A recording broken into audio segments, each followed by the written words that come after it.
came and saw you on your bed last week. Caleb was in a head-on auto collision and suffered a traumatic brain injury, a TBI.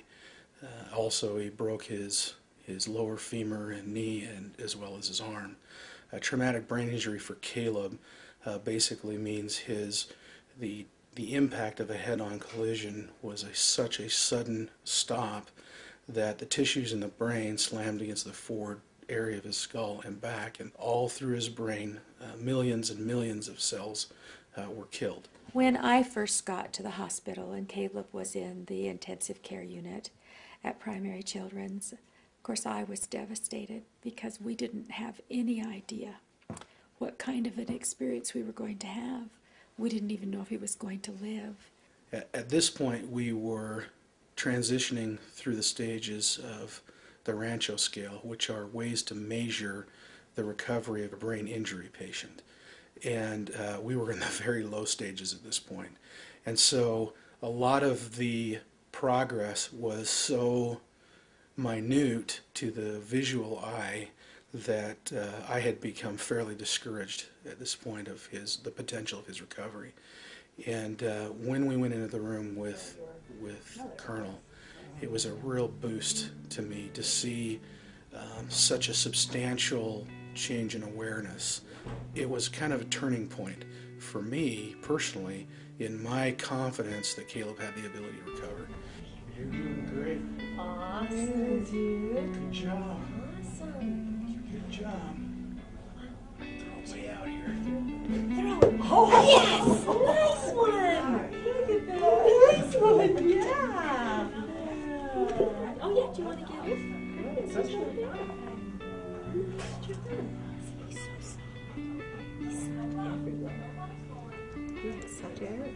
The most activity he's had all day. Oh. It's the most responsive he's been Oh, all day. isn't that nice? To have something much more engaging like the dog is really helpful. And if you notice, sometimes the children don't have control of their bodies, and the trick with a lot of times is getting him motivated enough to move.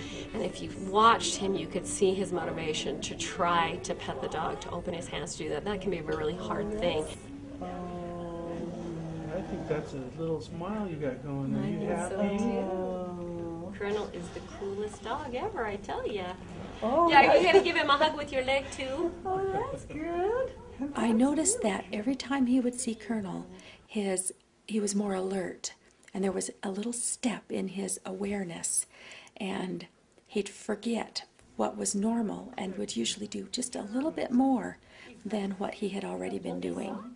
You got it. You're going to take it nice. Very, very, very nice.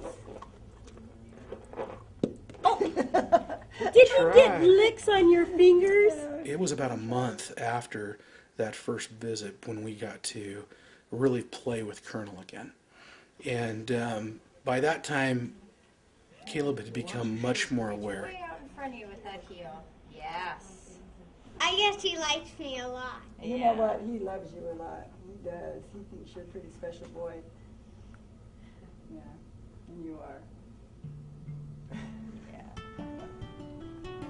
All right, Caleb. Ready? Big reach. Nice. Good work.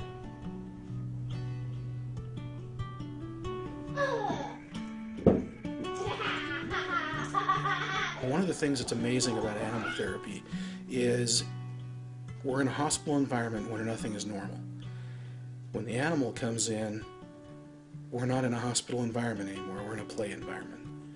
And the child forgets about therapy and is focused on play. All right, hands up. Do you remember a fuzzy visitor that came to see you? Yes. Colonel. Colonel? Yeah, what did you think of Colonel? Awesome. Awesome, huh? You liked Colonel? Yes, a lot. Really? How come you liked Colonel so much? Because he had fluffy hair. Fluffy hair? And he was a gold retriever. Yeah. It's absolutely amazing the effect that the animal therapy has with the children. And these are volunteers. These people come in just out of love. And the effect that they have on these children is just amazing.